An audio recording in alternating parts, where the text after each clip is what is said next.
Par rapport à ça, est-ce qu'il y a des petites voix parmi vous qui disent oui, mais ça paraît trop simple, si c'était si facile, etc. Parce que c'est intéressant aussi d'aller voir aussi ce qui peut se passer chez vous là maintenant. Non, je trouve que c'est plutôt difficile parce qu'il faut poser les bonnes questions. Okay. C'est pas si facile que ça de poser les bonnes questions. J'ai listé toutes les questions que tu as posées à Pébi, c'était incroyable.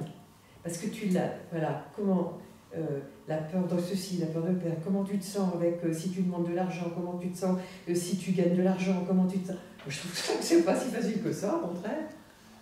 Les bonnes questions. Enfin, voilà, c'est bon. Alors je suis parti d'abord parce qu'il y avait plusieurs causes, enfin il y avait plusieurs causes possibles. Il y avait le manque de confiance en soi et puis il y avait la famille. Okay. Donc il y avait deux causes possibles, donc je suis d'abord allé explorer l'une et puis ensuite l'autre. Donc par rapport à la famille, est sortie assez rapidement la culpabilité. Et là je me suis dit, bon, on va quand même aussi aller explorer le manque de confiance en soi. Et puis, donc le manque de confiance en soi, elle m'avait exprimé que c'était quand elle demandait de l'argent qu'elle ne se sentait pas à l'aise, donc elle n'osait pas demander le prix. Donc, comment tu te sens, qu'est-ce qui t'empêche, c'est pas comment tu te sens, hein, enfin, il y a peut-être eu des comment tu te sens, mais c'est surtout qu'est-ce qui t'empêche de te sentir bien. C'est pas la même chose. Hein. Qu'est-ce qui t'empêche de bien vivre sans argent? Voilà. Qu'est-ce qui t'empêche de gagner de l'argent? Qu'est-ce qui t'empêche de... Voilà. C'est pas comment tu te sens, c'est qu'est-ce qui t'empêche de... C'est-à-dire qu'encore une fois, cette question, elle est orientée pour aller chercher le séparateur.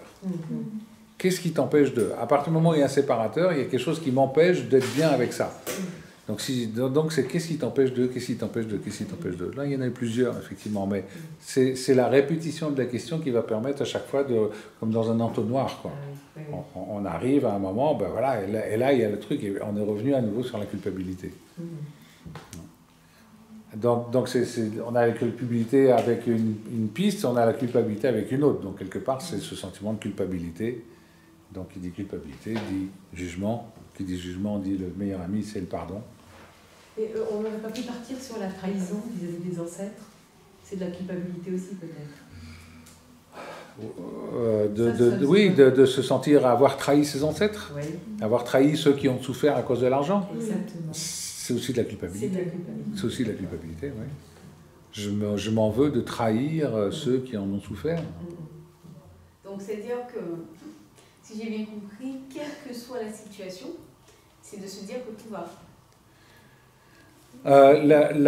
C'est d'avoir un état intérieur qui soit de la paix et de la sérénité, peu importe la situation. C'est pas de se dire que tout va, quelle que soit la situation, parce que là, il peut y avoir du déni.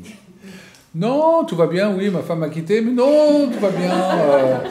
Oui, non, je vais me retrouver à la rue, mais non, tout va bien. Non, c'est cool, c'est cool, ce genre-là. Alors là, le déni, c'est comme se justifier, c'est des comportements, comme on dit avec Samy, qui sont barjots. Les comportements barjots, c'est, on dit bannir, donc c'est justement le déni de ce qui est, je bannis ce qui est, non, tout va bien. Après, c'est agresser, dès qu'on va être en train d'agresser, regarde-lui, etc., qu'est-ce que tu fais, c'est pas bien, etc. Quelque part, c'est un comportement barjot. R, c'est râler, toujours le truc à cause de lui, etc., donc là, tout ce qui est victime.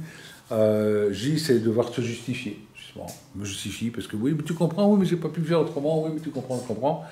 Et puis le O, c'est assez obsessionnel, tout ça. Ou alors c'est aussi parfois de l'orgueil. Non, je sais, sur moi spirituel, non, je sais. et le troisième, c'est obsessionnel, l'orgueil, et puis c'était l'oubli. Eh bien, c'est là qu'on en revient justement à l'oubli de qui nous sommes réellement. L'oubli que nous sommes des êtres merveilleux, de lumière, en train de réaliser une expérience ici sur Terre. Et donc, c'est à cause de tous ces séparateurs d'avoir oublié ça. Donc ça, c'est des comportements barjots. C'est une manière de s'en rappeler, mais en fait, à chaque fois qu'on est dans un comportement barjot, c'est qu'on s'est séparé de qui nous sommes réellement. Donc, il ne veut pas se dire que tout va, mais simplement rester en paix. Oui.